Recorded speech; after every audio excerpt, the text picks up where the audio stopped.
This is a pizza oven such as one as you might have at home, and we're going to solder this PCB in this oven today, which is a LED lamp. But to get started with the reflow soldering in your pizza oven, first things first, you need solder paste. There are different options available on the market. We chose the ones in the little tubes here that's easy to apply on the circuit board. The one we are using here is actually called SMD291AX10, and it consists of 63% of tin and 37% lead.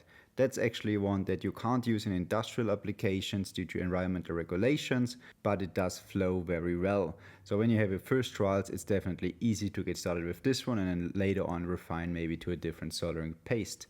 When applying it actually to the solder pad, then it's important that you're not flooding the pad totally with the solder paste, but just apply a thin layer.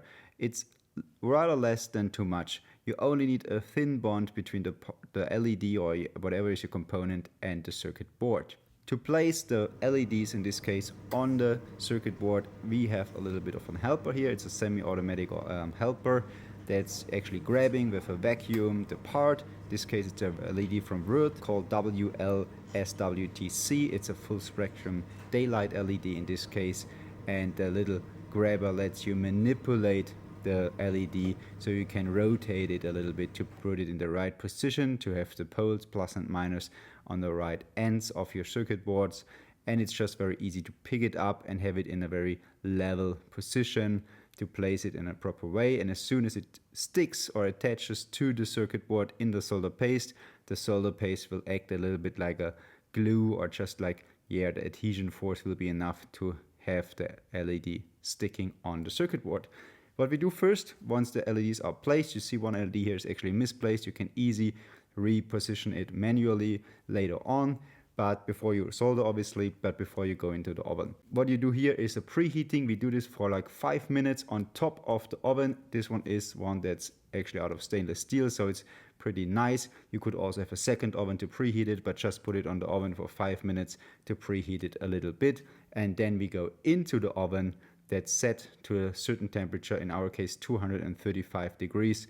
Once preheating is done, you go into the oven, which is preheated to around 235 degrees. Obviously this depends a little bit on your oven and how true it is actually to the temperature. We've set it to 235 degrees roughly, and that's actually just above the melting point of our solder paste, but below the maximum temperature of the LEDs. Those can in this case resist up to 260 degrees for up to 30 seconds. By staying a good portion, a good margin below this temperature, we can ensure that we're not damaging the LEDs while ensuring that the solder paste is flowing properly.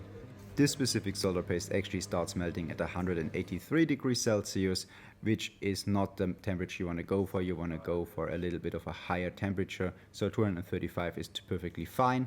And just after 40 seconds on the second, the solder paste starts to flow. So that's what we call the reflow soldering, obviously. And then we stayed a little bit longer, like 20 seconds longer in the oven, to ensure that all portions of the solder paste and all our components are up to temperature. And then after exactly 1 minute, we removed the circuit boards and are ready for the next steps. So once out of the oven, we actually put it back quickly on top of the oven just to have it cooling down a little bit on a slower curve. And then after another 30 seconds or something on the oven, we moved on to the table and let it cool down for another 5 minutes minimum. And then what you can see here, we did testing. So before we did anything else, we basically tested each individual stripe of the LED if it's all soldered properly. In an industrial setup, you would use a flying probe maybe to test it, or some other method.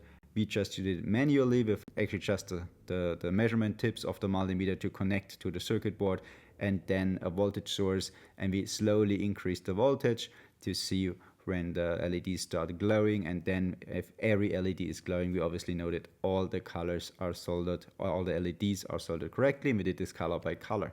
But that obviously depends on your circuit board. Here's the full setup, what it's supposed to be at the end. The driver board is now attached, and now we're testing the driver board and the whole lamp basically. Now it's everything on full power, and that's obviously something you want to do after you tested individual colors, that you're not soldering everything together and then notice that one LED is missing. If that's the case, you could always go back into the oven and solder again. And that's basically the whole process, how to solder your circuit boards in a reflow soldering process in your pizza oven.